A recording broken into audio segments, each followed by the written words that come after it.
giving you guys a speech on the NCAA NIL policy change. Okay, so imagine yourself in the shoes of a high school athlete. You work hard every single day and you finally get an opportunity to play at the next level, and you go and try on your favorite football team. And then you've been playing there for quite some time now, and you start to start seeing a little bit of success. You start seeing people wearing your jersey and wearing other memorabilia with your name on the back. And then you kind of start to wonder, where's my portion of revenue on this? Where's my cut? My name is Elias Miller. This is me right here, standing next to the Big Ten trophy with some of my friends. I've been a lifelong Iowa Hawkeye fan. I grew up into it, and I've always worn, Iowa jerseys and other memorabilia with players' names on it. Today I'm going to shed light on the history of the NCAA and the NIL policy, or the old NIL policy, and how they changed it, and some of the benefits of this and some of the negatives.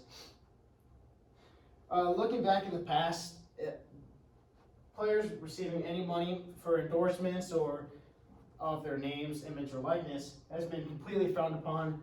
A huge no, like a big problematic, and it was something that you were not supposed to do no matter what. Well, in 2019, California State passed some legislation saying that players, as soon as 2023, could start receiving endorsement money, or collegiate athletes could receive endorsement money, and they would the colleges were not allowed to punish them for it at all. And then about a month after this, the NCAA board of directors saw this as a huge threat to everything they stood up for and believed in with this. So then they decided a month after this, it was completely time to modernize their names, images, and likeness deals, which that stands for NIL deals, which you'll hear me say about 100 times today. And then about the middle of 2020, a group of players from the Pac-12, which is a football conference, a group of players all got together and basically told the NCAA, we're going to boycott the whole season until you meet our list of demands. And it was such a big group of players, it could not be ignored. And then following this, some, nationwide, superstars, agreed that they were going to start a Players Association for college athletes. And then following this, many states began making their own regulations and bills regarding the NIL deals, and the NCAA still had yet to do anything about it.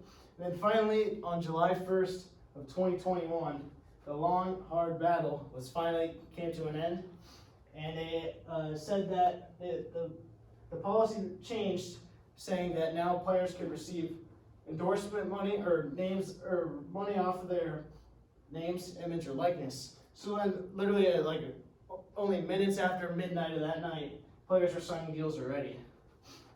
Alex Kirshner from Slate reported that about 34% of all collegiate athletes have already received NIL deals, and this is not even been a thing for an entire year yet. Already over 500,000 players have received NIL deals.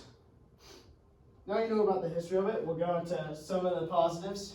The main argument is that schools making money off the player's name, image, and likeness just wasn't fair. The player was getting no cut in this. The players were they saw themselves as just tools or just toys for the college to make money off of. And it's no secret now that college kids are broke and don't have money for anything, and especially with the big schedule, with your all your classes, and then then all your free time being taken up by your sport, because you have to go to practice or you have to go to events or games or anything for it. This just gives them another opportunity to make some money for whatever they need, whether it's paying off student loans or even things such as buying food. Another huge benefit is that the players are finally getting the representation that they deserve.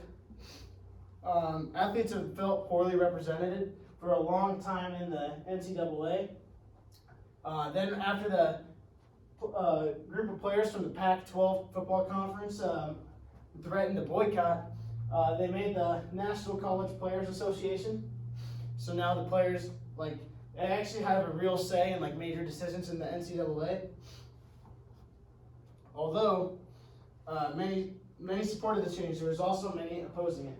this guy right here is Terrence Moore.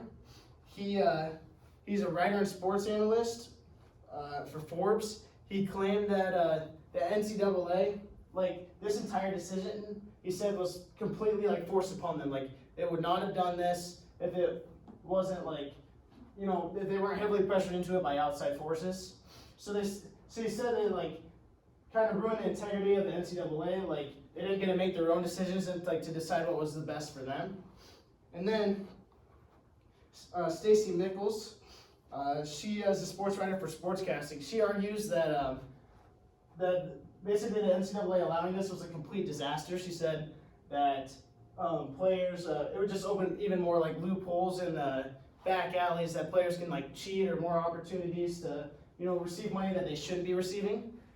For example, in the 80s, Southern Methodist University was well, they were basically caught repeatedly times, like the team giving money to players and outside endorsements giving money to players. When they were caught multiple times, the NCAA gave them the death penalty, which, if you don't know what that means, basically their entire school is not allowed to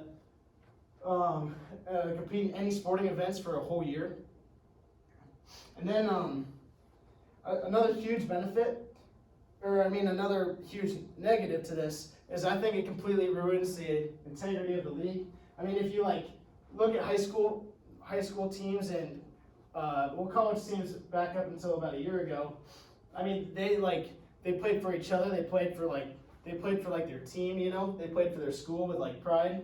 And then like if you look in like the National Football League and the NFL, you'll see players will play for they're just playing for the money, really. So I think this kind of ruins really what they're playing for. Now you know, like with the positives, just as many negatives came with it. Teams have always wanted to make money off of NIL deals. It's just that they really didn't have anyone pushing for it. And then when California passed the state legislation, they finally kind of jump-started the process that they wanted. And I mean, now their players are getting their fair representation financially wise, and like having a say in major decisions with the Players Association. And although NIL deals support athletes, it also creates way more ways to cheat and like more back alleys into receiving dirty money. And it really changes the entirety of the league. So now my question for you guys is, do you think this will change like college sports for the better in like the next 5-10 years, or do you think it won't? Thank you for your time.